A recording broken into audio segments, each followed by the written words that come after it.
You're building a zoo. No, actually, a 5-star animal empire. Juggle everything from finding sponsors to monkey business in Ark Nova. And today we're diving into a quick start tutorial for Ark Nova.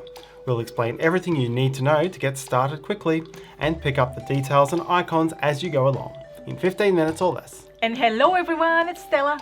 And Tarrant, and welcome to Meeple University.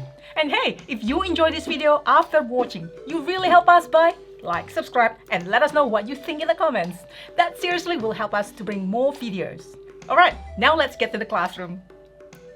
In Ark Nova, players are building modern, scientifically managed zoos. Players will build enclosures, house animals, and support conservation, sponsors and partnerships to have the highest scoring zoo. To set up, players take a map, empty or with these components for the starting map, as well as 25 money, 5 action cards in a row, 8 zoo cards, which you inspect, choosing 4 to keep, 2 final scoring cards, and 4 workers with 1 available and 3 which need to be unlocked. The association board contains 1 of each partner zoo and university, and a set of starting conservation projects, and on the main board a face-down deck and discard, a display of 6 face-up zoo cards, and 4 different tracks. There are 2 separate victory point tracks in Ark Nova. You can score appeal points, moving anti-clockwise around the ticket track. This represents customers entering your zoo and increases your money income. And you can score conservation points, moving clockwise around this green inner track.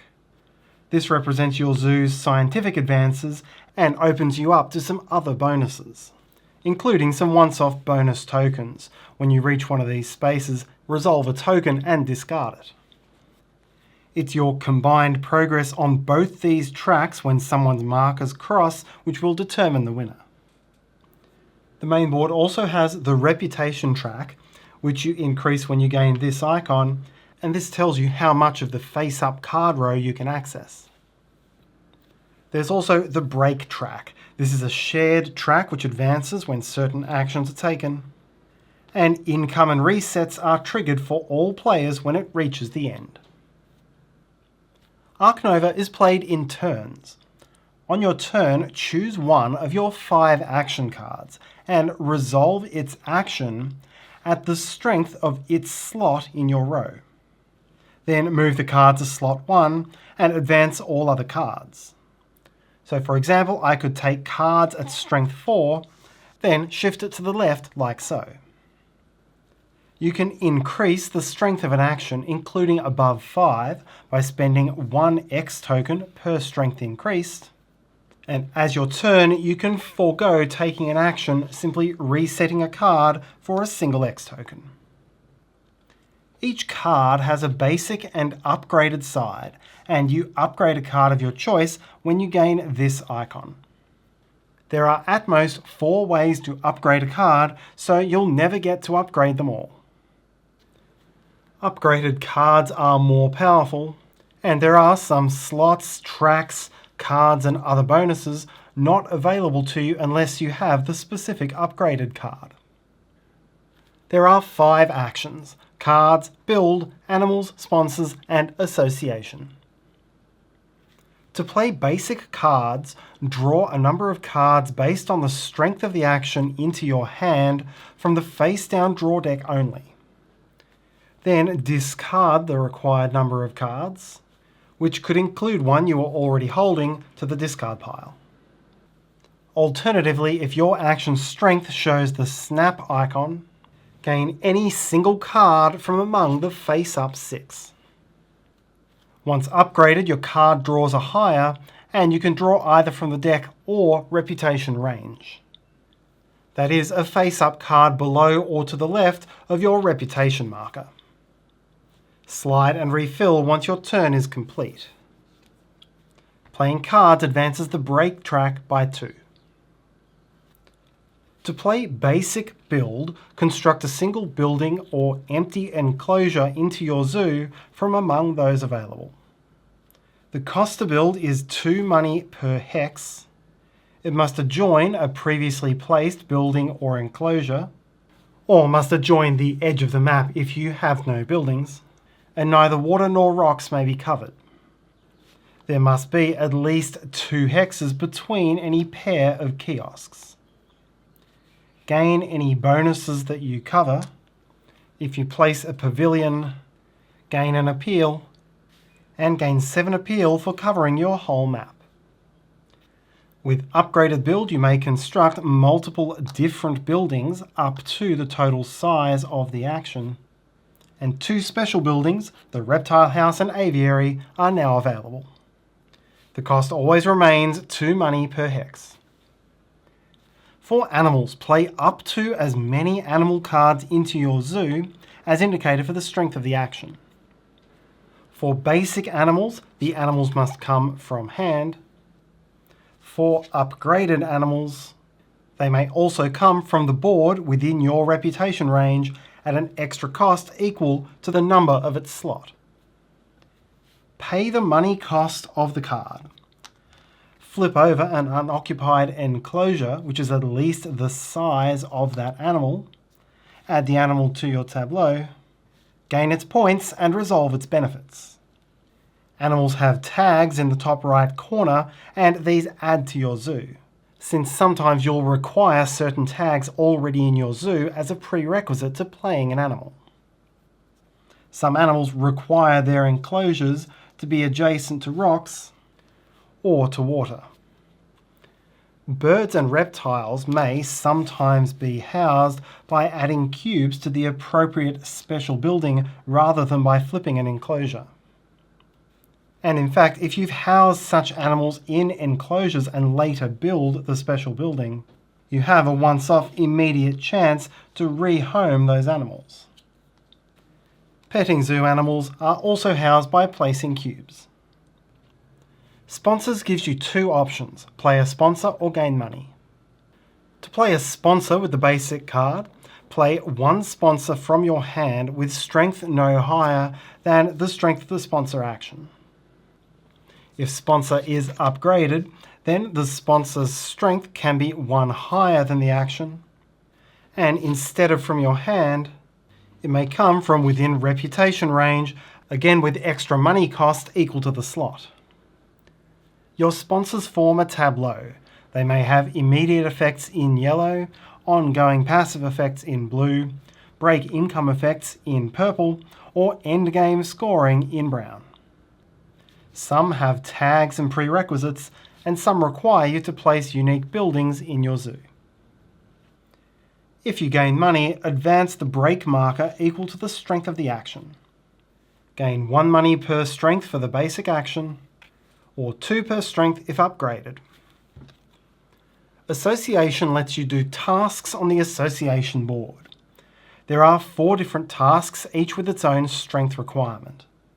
For the basic action, do 1 task up to the action strength, and for the upgraded action, do any number of different tasks up to the combined action strength. You must place an available worker on the task to take it.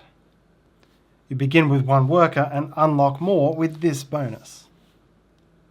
If you already have a worker on a task, you must place 2 workers to take it again, and all workers are removed as part of break income. Different players' workers do not interact in any way. This task gives you 2 reputation. This task lets you take a partner zoo. Gain any bonus you cover, and this now counts as that continent's tag for all purposes and gives you a 3 money discount on any animals with that tag. For this task, take a partner university. Gain the covered bonus and its tags. These research icons help as prerequisites for some powerful cards. This task lets you support a conservation project, 1 on display, or 1 from hand, or if upgraded, 1 from reputation range for the cost of the slot. Choose an open slot for which your zoo has the required tags or icons. Here, for example, 3 rocks. Mark the project with 1 of these cubes from your map board. and gain the points on the slot. Note that this is the only way to clear these 7 cubes. Every other cube I've placed has come from my general supply. Gain that cube slots bonus immediately. If that project was to release an animal, then flip the smallest enclosure it could have filled, lose the ticket sales it brought in, keeping any other bonus it once gave, and then discard the card. With the upgraded action, you may also make a donation for points as an additional task. If you make break reach 0, gain an X token, and at the end of your turn perform the reset. Players discard to their hand limit of 3 or 5 and remove any tokens placed on cards from effects. Refresh the association board, return workers, and sweep stale cards out of the row. Gain income for purple fields on cards and boards, for your position on the appeal track, and 1 money per different type of building or occupied enclosure adjacent to each of your kiosks. And to be clear, you do score for special enclosures like petting zoos and reptile houses if they're empty. It's only enclosures which are flipped from empty to full which don't score off a kiosk. Reset the break track and continue to the next player. When any one player reaches 10 conservation points, all players must discard one of the 2 final scoring cards they were dealt. When someone's 2 scoring markers have met or crossed the same green scoring area, the end of the game is triggered. Finish that turn and all other players take 1 more turn. Players add points for their endgame cards and for brown bars on played cards. Now determine your final score, and whether you've got the first version of the game or a later version will determine how you do this. But don't worry, the result and final margin is the same for both methods. In the original game, take your appeal value and deduct the lowest appeal value next to your conservation point area. So this would be 58 minus 52 for 6 points. If you have a later version, there'll be a number printed in the conservation box, and you instead add that number to your appeal to get your final score, which will be exactly 100 points higher than what it would have been in the original version's method. The player with the highest score wins. If tied, whoever supported the most conservation projects wins, which means you count up the number of cubes you've cleared off this track, and if still tied, victory is shared. Thanks for watching, and if you like this video, maybe you'd like to watch this next one. Have a great day, bye!